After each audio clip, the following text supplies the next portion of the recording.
conservative opposition to EVs. These are points you will often see brought up by conservatives on Republican and conservative websites, and I will debunk each of these swiftly. They say that they can't drive 400 miles in a single day with an EV, therefore an EV is useless. Now, how often do you have to drive 400 miles in a single day? This is once or twice a year for most people. Why is this a huge point that disqualifies all the other days in which you don't have to drive 400 miles in a single day? Plus, saying a point like this presumes that plug-in hybrid EVs don't exist. Now, many EVs sold today actually do have a 300 to 350 mile range, so it's almost up to this 400 mile limit.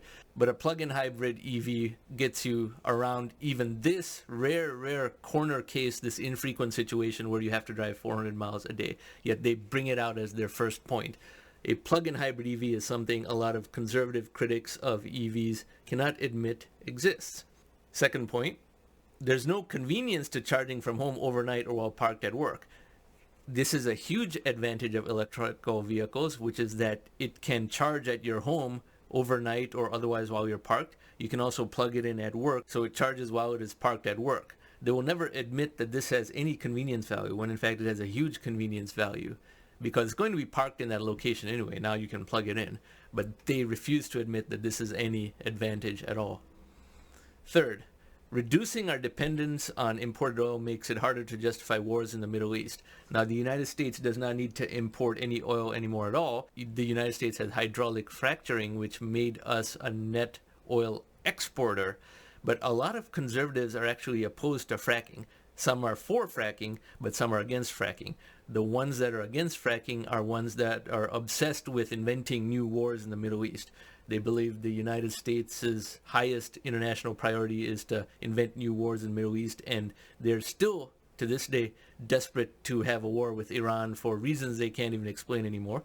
They can come up with other rationales such as freedom or stopping Islam's oppression of women or something like that, but oil was one of the major reasons that they used to use, like they used for the Iraq War and so forth, and reducing U.S. oil consumption makes it harder to justify wars in the Middle East. Now, they don't say these words exactly because they want to pretend that their wars that they get very excited about are for a good cause, but the absence of oil import dependency from the Persian Gulf makes it harder to say that we need to invade Iran and spend trillions of dollars doing that to secure an oil supply. And the fourth one, which is even stranger, is a claim that going to a gas station and standing there is an important part of our culture.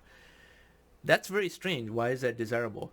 That is inconvenient and it's risky. When a person is standing there filling up their car, that is when a criminal knows that the person is very vulnerable to a mugging, and a lot of people get mugged or even murdered while filling up their car with gasoline at a gas station. This recently happened to race car driver Bobby East, for example. But conservatives think that this is an important part of the culture that needs to be preserved. They're very confused about what parts of the culture are worth preserving and what parts of the past are not worth preserving. And this was something that only existed for a few decades. The founding fathers of the United States obviously did not stand near gas stations and fill up their cars with gasoline in the 1780s and 1790s, of course. But these are the four illogical points that many conservatives use to bash EVs and to say that EVs will never be viable, even though they already are viable, and 13 million EVs sold worldwide. The market share of EVs in the United States is a little bit lower than in Europe and East Asia, and the central United States, of course, is where EVs are perhaps less suitable because of the low price of gasoline and certain cultural rigidities that I describe over here. But in California, it's about 25% of new cars are EVs. And Tesla is the highest market share EV brand in the world and also the highest revenue EV brand in the world. But to see more examples of actual quotes that I have included in the video series that I linked in that tag earlier of conservative commenters still saying these things even in 2023 and 2024, as though nothing has changed in the last 25 years, is truly comical. Now, to be fair, a lot of these conservatives are quite old. They're age 65 and older, and therefore they have trouble accepting that just because electrical vehicles were not viable in 2003, therefore they will never be viable and are not viable even now. Now, technologically, to understand why this is the natural progression of automobile technology, even though it's not the highest order disruption, see this final chart.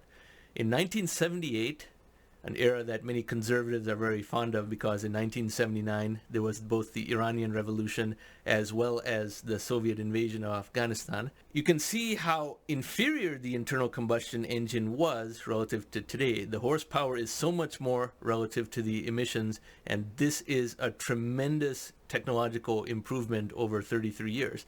But now you see these light blue dots over here where there's no emissions from a certain number of cars. There's no dark blue dots down this low because there were no EVs in 1978, obviously.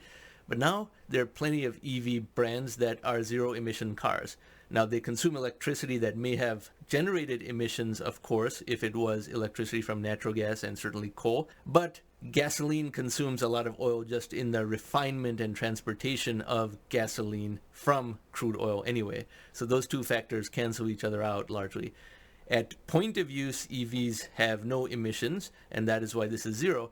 And this is a natural progression. Notice this line, this trend line, falling rightwards and becoming horizontal because we're reaching what could in fact be called some sort of technological singularity within EVs itself. Now, it's not the same thing as the total technological singularity of the world, but within a few years, cars are going to be so efficient because even the internal combustion engine line will be more horizontal, but there will be more and more EVs as well. So you see this actually falling. It's a precipitation. And this is technological disruption represented very elegantly within this graph because in 2030, this will seem much more advanced than what it was even in 2021, which is way better than 1978. 1978 is downright primitive. Cars that had only 200 horsepower had a huge amount of emissions, a level to which almost no car today has. And now there are plenty of cars with 500 horsepower that are pretty low emissions, or in the case of EVs, no point of use emissions at all. So this is certainly some food for thought, and also an opportunity to see how naysayers of EVs were not just wrong, but very comically so. They said that EVs have a false promise even as late as 2023, to the extent of making that the cover story of National Review. And that is a prediction that conservatives should be embarrassed about, at least those conservatives that are against EVs.